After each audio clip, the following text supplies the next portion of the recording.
bore, smooth bore barrel, like in Napoleonic Wars and the years before that. A musket would now have, well, a rifle barrel, and in addition to that, there was a special kind of cartridge being developed by some French guy, Claude Mini, who, oh my god, that is not a good start. I'm going to retreat those into there, otherwise they're just going to be butchered over there. Guys, what are you doing?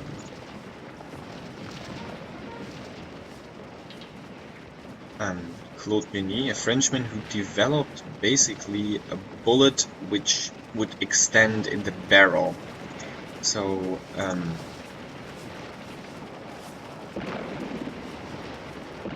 that it would perfectly fit into the barrel and not like the former blade balls just have a massive space to spin in.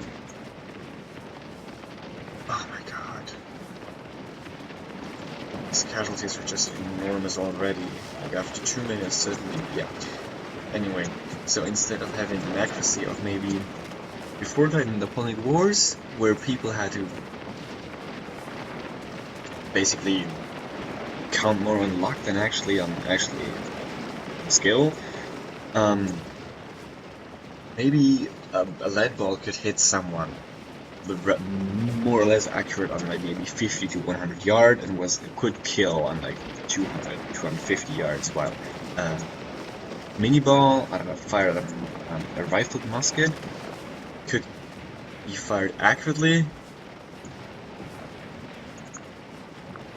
on like 1 mile, pretty much. So you can imagine this should have affected the tactics at that point, but to be honest, it didn't. Not at all. Actually, the lines were even tightened up, so there was not 1 man spacing anymore, or not half man spacing, but now it meant elbow to elbow, so that a volley could be actually fired in a proper, in a proper way to actually get the effect. This is truly the reason for these horrendous casualties they had during the Civil War. I mean, 12,000 men butchered at Gettysburg in the first 6 hours of the first 8 hours of the battle, or here at Gettysburg. In Gettysburg, more people died than in all American wars before that to get there. You have to imagine the amount of casualty at that point. It's terrible. Right, so how am I doing here? Not good at all. What are you guys doing? This is weird to a certain extent, actually. Right, okay. So, I'll be just quickly going over the interface quickly. So, on the left side of the screen you can see the regiment name, which is for example the 61st Georgia of the brigade, and the name of the division, the amount of men, and the score they have at the moment. At the moment they're having a pretty negative score. That means they've taken more casualties than actually killed enemies. 15 casualties at the moment, but it's getting better, so Yankees are dying. Here you see this, like, the troop quality, volunteer, which is not great. There is worse, there is militia, but the best is seasoned and veterans. Seasoned is troopers who've been actually fighting already for quite a while, and there is irregulars, which is basically something else than militia, so also not good. Regulars, volunteers, and oh my god, I have more volunteers than any other. Oh, that's not good. So, then here, this little screen here shows the visibility to enemy and other unit factors, like if they're in defensive terrain, and if they get any bonuses. For example, having an officer next to it gives a morale bonus usually. There it is, the star. And the screen next to it shows the ground in which the unit is fighting. Is it cornfield? Is it open ground? In this case, the fence, which counts as defense. Right. Then to over there, you can see an ammo pouch, a bullet, and a cartridge.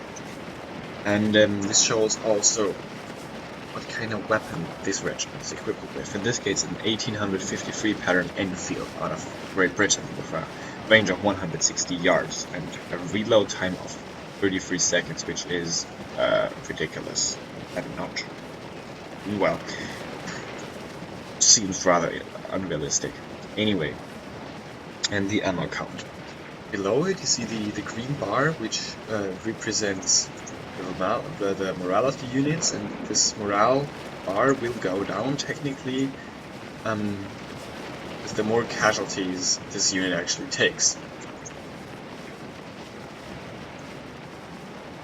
How am I actually doing this? Oh, actually my score is pretty good. How just is this happening? I don't understand this.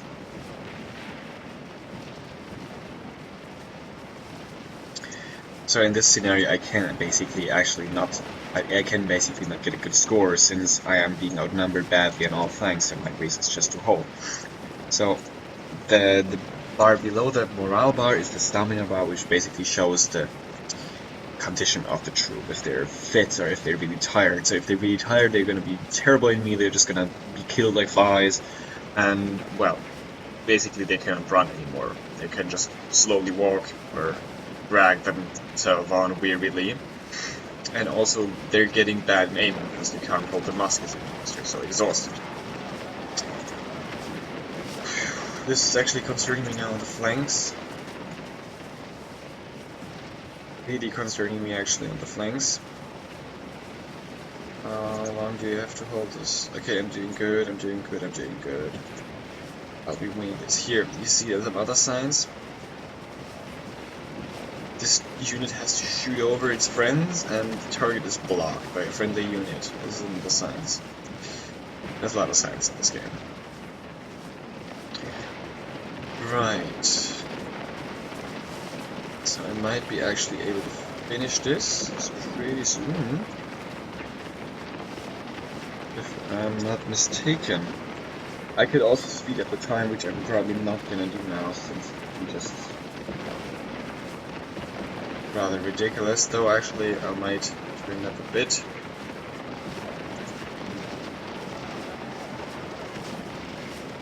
How are my casualties?